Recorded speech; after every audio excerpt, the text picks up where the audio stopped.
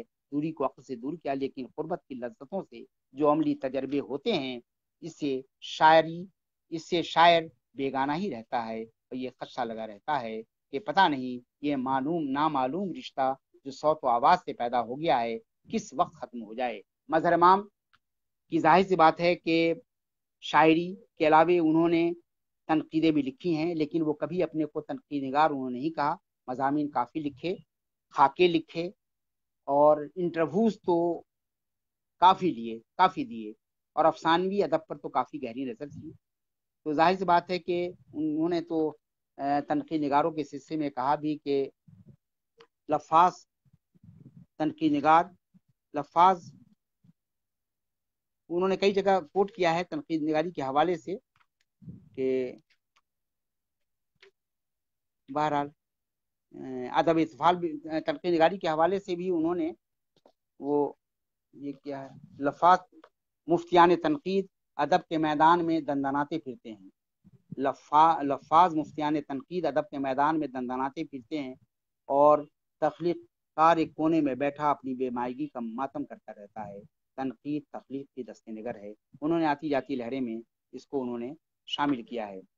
اسی طرح مظہر امام نے بچوں کے ادب کے حوالے سے ان کی بھی کئی کتابیں ہیں، جس کا ذکر میں نے پہلے ہی کر دیا ہے کہ مظہر امام کی نثر میں بھی خاص مظہر امام کو قدر اول کے شاعر کے علاوہ ادب کے سنجیدہ اور زیرک قاری رہے ہیں، اور وسیع المطالعہ اور گہری بصیرت کے حامل بھی رہے ہیں۔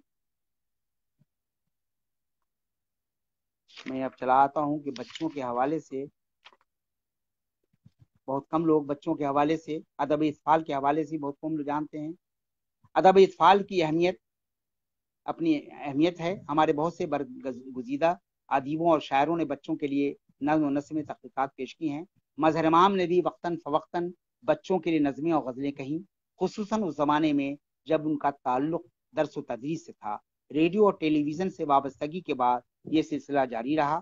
یہ نظمیں اور غزلیں اپنے فکری تنوع اور زبان و بیان کی سلاست و برجستگی کے اعتبار سے توجہ کی مستحق ہیں۔ ان کا معنی خیزی اور ان میں پیچیدہ اشارے جو بچوں کے دلوں میں زندگی کی مثبت قدروں کے لیے شوق و رغبت پیدا کر سکیں، انہیں خاص مرتبہ عطا کرتے ہیں۔ صبح کا تہوار، طوفانوں کا زور اگر ہے، آؤ کھلونے کھیلنے والوں، روٹی یا چاند جیسی نظمیں اور شریر غزلیں مظہر امام کے کسی مجموعہ کلام میں شامل نہیں ہیں۔ تاہم میری تنقیدی اور تحریری کتاب مظہر امام کی تخلیقات کا تنقیدی مطالعہ میں مظہر امام اور بچوں کی نظمیں، بچوں کے لیے لکھی ان کی 7 منتخب نظمیں اور شریر غزلیں شامل کی گئی ہیں۔ میں چاہتا ہوں کہ ان کی ایک شریر غزلیں ضرور آپ کو سنا دوں، پسند کریں گے آپ؟ ویسے تو ان کے جو اشعار ہیں کہ ایک تو کہ یوں نہ مرجھا، یہ تو پچھلے موسم کے پھول میں ہے کہ یوں نہ مرجھا کہ مجھے خود پر بھروسہ نہ رہے، پچھلے موسم میں تیرے ساتھ کھلا ہوں میں بھی۔ اسی طرح مظہر امام کی شریر غزل میں آپ کو سناؤں۔ شریر غزل ہے بچوں کے لیے۔ دیکھیے کہ اپنے گھر میں کس قدر رنگینیاں لاتے ہیں ہم، اور طرز میں ٹھمری کے جب کوئی غزل گاتے ہیں ہم۔ حکم جب دیتے ہیں ڈیڈی ہم کو پڑھنے کے لیے، حکم جب دیتے ہیں ڈیڈی ہم کو پڑھنے کے لیے، ہائے کن کن مشکلوں سے جی کو بہلاتے ہیں ہم۔ اور رشک سے جلتے ہیں ٹیچر اور بھنتے ہیں رفیق، رشک سے جلتے ہیں ٹیچر اور بھنتے ہیں رفیق، بھاگ کر اسکول سے جب چٹ پٹے کھاتے ہیں ہم۔ اپنے گھر میں کس قدر رنگینیاں لاتے ہیں ہم، اور طرز میں ٹھمری کے جب کوئی غزل گاتے ہیں ہم۔ یوں تو ہم بنتے ہیں مرغا روز ہی اسکول میں، یوں تو ہم بنتے ہیں مرغا روز ہی اسکول میں، بعض لیکن اپنی عادت سے کہاں آتے ہیں ہم۔ ٹوٹتی ہیں کتنی ہی چھڑیاں ہماری پیٹھ پر، ٹوٹتی ہیں کتنی ہی چھڑیاں ہماری پیٹھ پر، مار سے بچنے کو جب جھوٹی قسم کھاتے ہیں ہم۔ اور یہ صفت ہے ہم میں ہرگز بے مزہ ہوتے نہیں، لاکھ اپنے ساتھیوں سے گالیاں کھاتے ہیں ہم۔ اور صاف بچ جاتے ہیں دے کر ماسٹر صاحب کو جل، صاف بچ جاتے ہیں دے کر ماسٹر صاحب کو جل، اور اگر پٹنا ہی پڑ جائے تو پٹ جاتے ہیں ہم۔ اور ایک ٹیچر ہیں کہ جن کا نام ہے مظہر امام، ایک ٹیچر ہیں کہ جن کا نام ہے مظہر امام، ان کی آنکھوں کو ہمیشہ خشمگیں پاتے ہیں ہم، اپنے گھر میں کس قدر رنگینیاں لاتے ہیں ہم۔ اور طرز میں ٹھمری کے جب کوئی غزل گاتے ہیں ہم۔ آپ نے ادب اطفال کے حوالے سے بھی مظہر امام کو سنا، دیکھا، اور جب ان کی تخلیق آپ کے سامنے آئے گی یا حاصل کریں گے تو آپ دیکھیں گے اور پرکھیں گے۔ میں اپنی تحریر یا میں اپنی گفتگو ناظرین کے سامنے اس خطے پر، اپنے ہی اس خطے پر ختم کرتا ہوں کہ راہیں نہیں نکالنا وہ خوب جانتے، راہیں نہیں نکالنا وہ خوب جانتے، فنکار وہ